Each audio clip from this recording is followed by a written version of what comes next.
बोली गणेश भगवान की जय। बुधवार व्रत कथा। एक समय की बात है कि साहूकार अपनी पत्नी को लाने के लिए अपने ससुराल गया। कुछ दिन रहने के बाद उसने अपनी पत्नी के साथ अपने घर आने की सोची। दुर्भाग्य से उस दिन बुधवार का दिन था। लड़की के परिवार वाले ने कहा कि आज बुधवार का दिन है, जो कि किसी कार्य हेतु शुभ नहीं माना जाता है, इसीलिए आज तुम मत जाओ। किंतु साहूकार ने किसी की एक न मानी और वह अपनी पत्नी समेत अपने ससुराल से घर को प्रस्थान किया। रास्ते में साहूकार की पत्नी को प्यास लगी। उसने साहूकार से कहा। साहूकार ने कहा, तुम बैलगाड़ी में ही बैठे रहो, मैं पानी लेकर आता हूँ। जब वो पानी लेकर आया तो उसने देखा कि उसकी शक्ल का एक आदमी उसकी पत्नी के साथ बैठा है। तब उसने जाकर उस पुरुष से पूछा, तुम कौन हो? तब उसने कहा, मैं साहूकार हूँ। और फिर दोनों के बीच में झगड़ा शुरू हो गया और वहाँ लोग और कुछ सिपाही आ गए, जिन्होंने उस दिन स्त्री से पूछा, तुम्हारा पति कौन है? तब वो इसका उत्तर न दे सकी और साहूकार अपने मन में कहने लगा कि ये प्रभु की कैसी लीला है। तब आकाशवाणी हुई और बोली, मूर्ख, आज तो बुधवार का दिन था, तब भी तूने आज ही गमन किया। ये सब भगवान बुद्धदेव के प्रकोप से हो रहा है।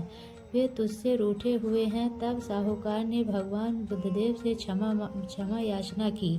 तब वो आकाशवाणी खत्म हो गई और इंसान के रूप में आए बुद्धदेव भी अदृश्य हो गए। और फिर साहूकार अपनी पत्नी संग घर गया और भगवान बुद्धदेव की पूजा की। जो भी इस व्रत का कथा को सुनता है, उसको बुधवार की यात्रा करने का पाप नहीं लगता। समतापुर नगर में मधुसूदन नाम का एक व्यक्ति रहता था। वह बहुत धनवान था।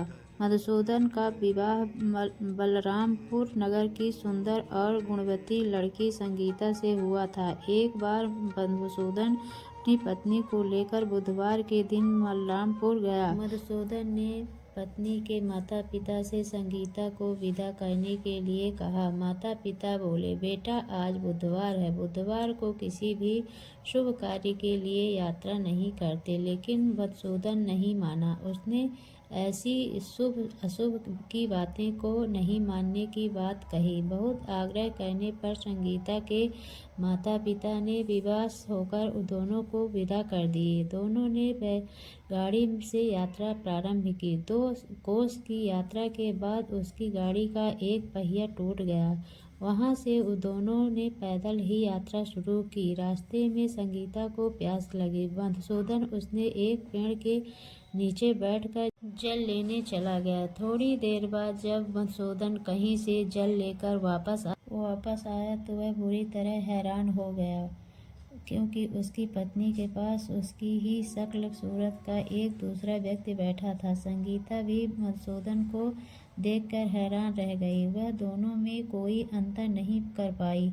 मधुसूदन ने उस व्यक्ति से पूछा, तुम कौन हो और मेरी पत्नी के पास क्यों बैठे हो? मधुसूदन की बात सुनकर उस व्यक्ति ने कहा, अरे भाई, यह मेरी पत्नी संगीता है। मैं अपनी पत्नी को ससुराल से विदा करा कर लाया हूँ। लेकिन तुम कौन हो जो मुझसे ऐसा प्रश्न कर रहे हो? मधुसूदन ने लगभग चीखते हुए कहा, तुम जरूर कोई चोर या ठग हो। यह मेरी पत्नी संगीता है। मैं इसे पेड़ के नीचे बैठाकर जल लेने गया था। इस पर उस व्यक्ति ने कहा, अरे भाई, झूठ तो तुम बोल रहे हो। संगीता को प्यास लगने पर जल लेने तो मैं गया था। मैंने तो जल लाकर अपनी पत्नी को पिला भी दिया है। अब तुम चुपचाप यहाँ से चलते बनो, नहीं तो किसी सिपाही को बुलाकर तुम्हें पकड़वा दूंगा। और दोनों एक दूसरे से लड़ने लगे। उन्हें लड़ते देख बहुत से लोग वहाँ एकत्र हो गए। नगर के कुछ सिपाही भी वहाँ आ गए। सिपाही उस दोनों को पकड़कर राजा के पास ले गए। सारी कहानी सुनाकर राजा भी कोई निर्णय नहीं कर पाया। संगीता भी उस दोनों से अपने वास्तविक पति को नहीं पहचान पा रही थी। राजा ने दोनों को कारागार में डाल देने के लिए कहा। राजा के फैसले पर असली मधुसूदन भयभीत हो उठा। तभी आकाशवाणी हुई, मधुसूदन, तूने संगीता के माता पिता की बात नहीं मानी और बुधवार के दिन ससुराल से प्रस्थान किया। यह सब भगवान बुद्धदेव के प्रकोप से हो रहा है।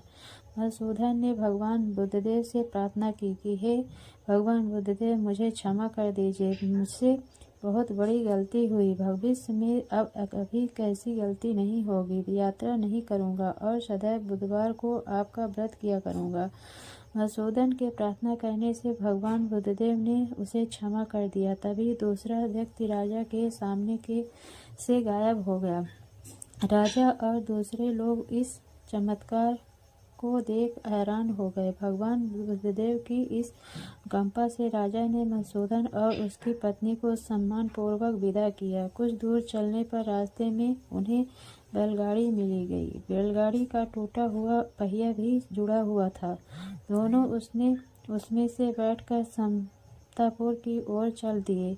मधुसूदन और उसकी पत्नी संगीता दोनों बुधवार को व्रत करते हुए आनंदपूर्वक जीवन यापन करने लगे। भगवान बुद्धदेव की अनुकंपा से उनके घर में धन संपत्ति की वर्षा होने लगी। जल्दी ही उनके जीवन में खुशियां ही खुशियां भर गई। बुधवार का व्रत करने से स्त्री पुरुष के जीवन में सभी मनोकामनाएं पूरी होती हैं और व्रत करने वाले को बुधवार के दिन किसी आवश्यक काम से यात्रा करने पर कोई कष्ट भी नहीं होता है। बोलो गणेश भगवान की।